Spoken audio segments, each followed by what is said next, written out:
What's going on, everyone? So, for the first time this new year, the Los Angeles Lakers are on a 2-game winning streak, winning by the hair of their chin against the Toronto Raptors, winning 132 to 131. Now, I wish this was more of like a commanding lead.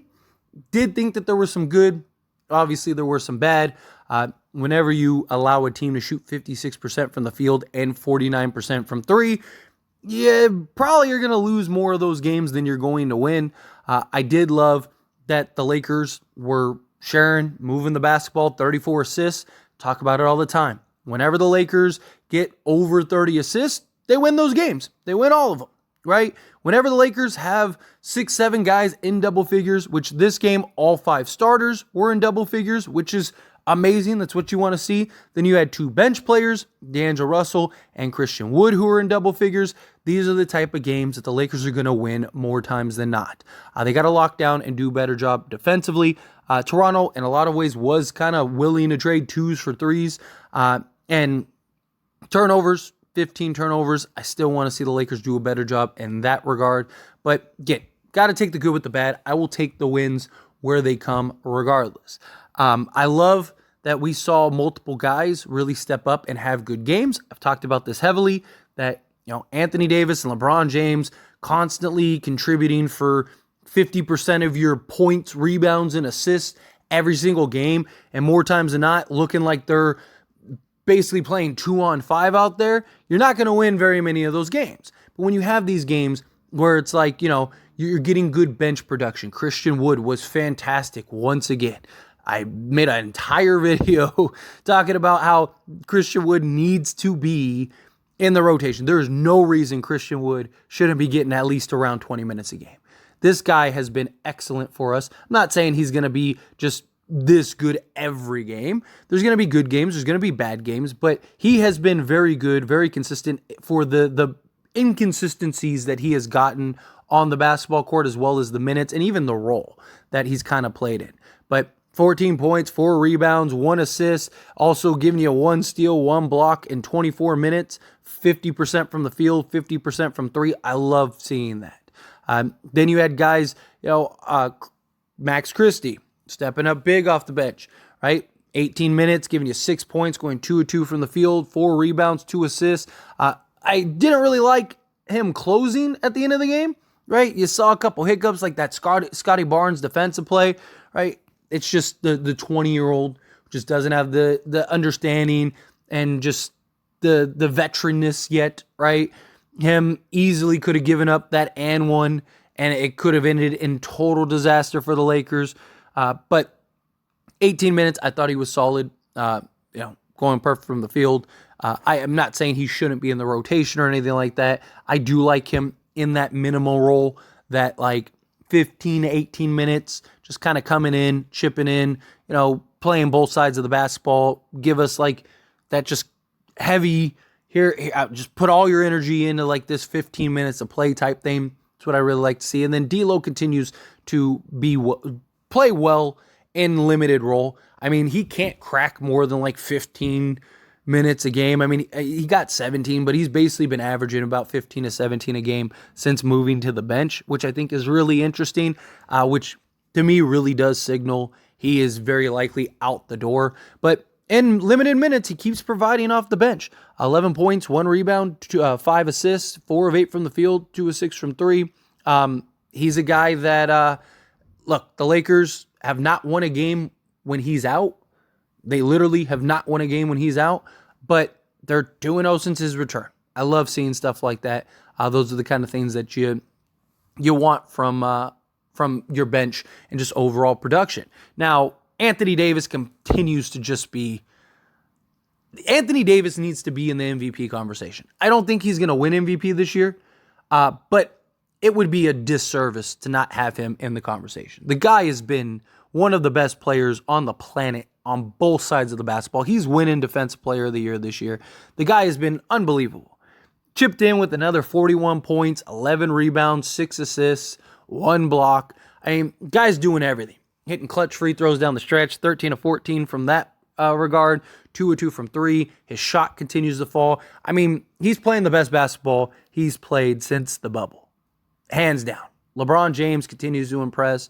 He continues to do LeBron James things, hitting key clutch shots, logo threes. He 22, 5, and 12, gets a block and a steal, right? Got to take care of the basketball better. Both him, Anthony Davis, right? They're usually the ones, I mean, they're the highest usage guys, so it makes sense that they would have the most turnovers. But they're also accounting for like half of our turnovers a game. Got to do a better job to take care of the basketball. But more than anything, the controversy of just the free throw disparity in the fourth quarter. Now, look, I will be the first to admit that the Lakers got help, right? The referees absolutely helped the Lakers. And some people are going to be upset about that. Some people are going to be disappointed about that. But think of all the games the last few years in which the refs have done the complete opposite. I think the Lakers deserve a break or two at some point. Every team in the league gets a game like this. Every team in the league gets that game where the refs kind of just are on the side of a team, right? But let's not pretend like the Lakers weren't being aggressive. Let's not pretend like the Lakers were just jacking up, 53s. And no, you got LeBron James, you got Anthony Davis. They how many times do they just get hacked and don't get a call, don't get a free throw, don't get nothing? LeBron James and Anthony Davis combined for 20 free throws. When does that ever happen? Seriously, when does that ever happen? Right? And I get the 23 free throws in the fourth quarter and all that stuff. But again, Anthony Davis and LeBron James were being heavily aggressive and were attacking the rim. And Toronto was shooting a bunch of threes in that fourth quarter especially, right? Yes, the Lakers took more threes, one more three. They took 36 to the Toronto Raptors 35. But in that fourth quarter, one team was attacking the basket, going to their guys, getting into the teeth of the defense, taking limited threes. And the other team continued to shoot threes, right? And, Lakers are at home. LeBron James and Anthony Davis are LeBron James and Anthony Davis. I don't think there's anything wrong with the Lakers getting a little help from time to time, as all teams do, right? You see it. Almost every top team in the league gets a game like this where there's some just free throw disparity. But the other thing is, too, the Lakers are also the best team in the league at defending without fouling. That's what they do. They're very good at it because they're very good at just not committing the costly fouls when they're making defensive plays, right? And, a lot of times it's been knick-knack stuff. And it's not like most of them weren't fouls. Right? Again, they show the replays. If you watch the games, if you think that they're go through it. Toronto was committing fouls, whether they were tic-tac fouls or whatever, right? Whether they should have been called or not. I mean, that's always up to the discretion of the ref. That's how it always is. Again, how many times have we seen the Lakers just, LeBron drive to the basket, get just clobbered, and nothing. Late in games, down the stretch, whatever. So for the Lakers to catch a break for once, good. They needed it. It's about time. We need more of it. But in general, look, the Lakers need to be better, period. Right? The Lakers got to do their job. Guys got to continue to step up. We got to continue to move and play and share the basketball. Continue to have guys in double figures. Like I said, when the Lakers play their brand of basketball, they win. When they're locked down and the energy's there and they're focused, they don't let things get out of hand and out of reach, right? The Lakers were in that game pretty much start to finish. They played much better in the first quarter. They actually won the first quarter. They kind of got a little carried away towards the end of the second, right? Gave up a lead, but righted the ship going into the third and then the fourth. I don't like the 36 and 42 point quarters. That needs to cut down. But, I liked the intensity. I like the energy, the effort, guys hitting shots, Guys continuing to perform well, right? It wasn't all just LeBron James and Anthony Davis. As I mentioned, you had 7 guys in double figures. You need that, right? We need more games like that.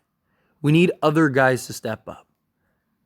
We need consistency, though, right? Like, that's been the big problem, is the Lakers' consistency. Austin Reaves completely forgot how to shoot threes.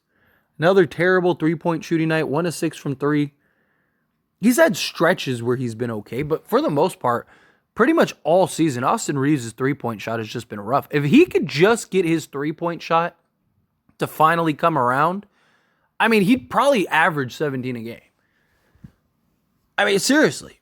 He just, for whatever reason, cannot knock down a three to save his life. And it's frustrating.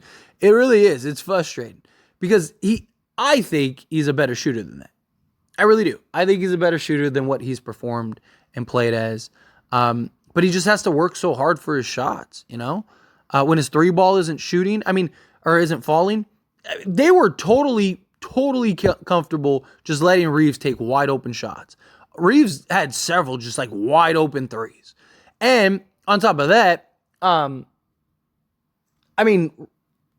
you could see it getting to Reaves. Reaves passed up a wide open three just to pass Taurean Prince. Taurean Prince hit the shot, but still, right? It's just, this season, Austin Reaves is shooting 34% from three when he's coming off of a 40% from three the previous year. He's averaging 15 and 5, almost 15, 5 and 5, which is close to what I said I thought he'd average. I think he could be a 25 and 5 guy, which I talked about. Hey, guess what? If he hit 40% of his threes, he would be. Literally, the only thing that's stopping him from averaging 25 and 5 this year is just his three ball. That's literally the only thing that's stopping him. Otherwise, he would be a 25 and 5 guy. So, if he can just get his three ball going, that would be huge for the Lakers, right?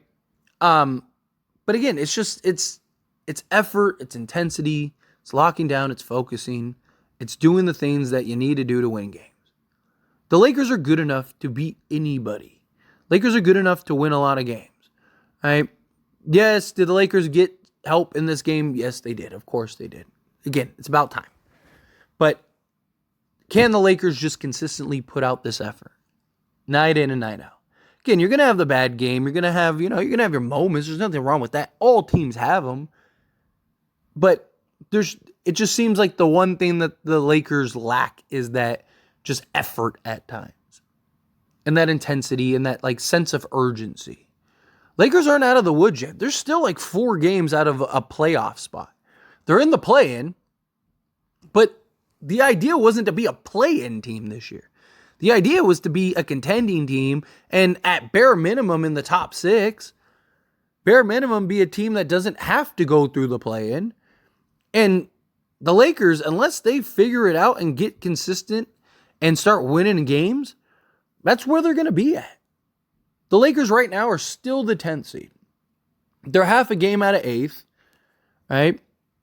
They're a full game ahead of the Warriors and the Jazz now, which is good.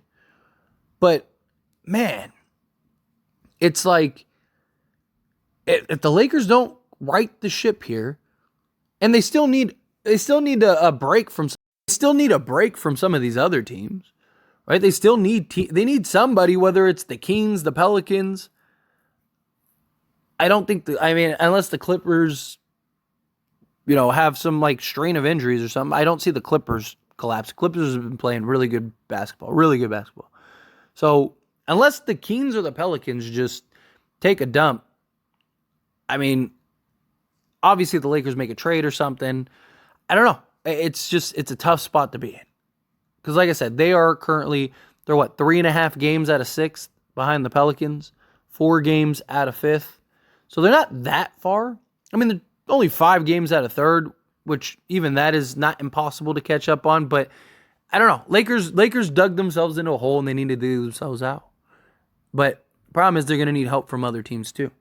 So it's going to be interesting. But anyway, as always, this is a discussion. So I pass a question on you. Let me know your thoughts and opinions down in the comments below. What did you think? How'd you feel about the game? Are you upset that the Lakers got some help? Are you not? Do you think like, yeah, good, it's about time? Again, how you feel, whatever your thoughts are, I'd love to hear it. So let me know down in the comments below. That being said, if you haven't liked this video, hit that like button. Helps me out a lot. Lets me know you enjoy these types of videos, and I truly appreciate it. Not subscribed to the channel, hit that subscribe button. Turn on the bell notifications. Appreciate y'all. See you in the next one. Thank you.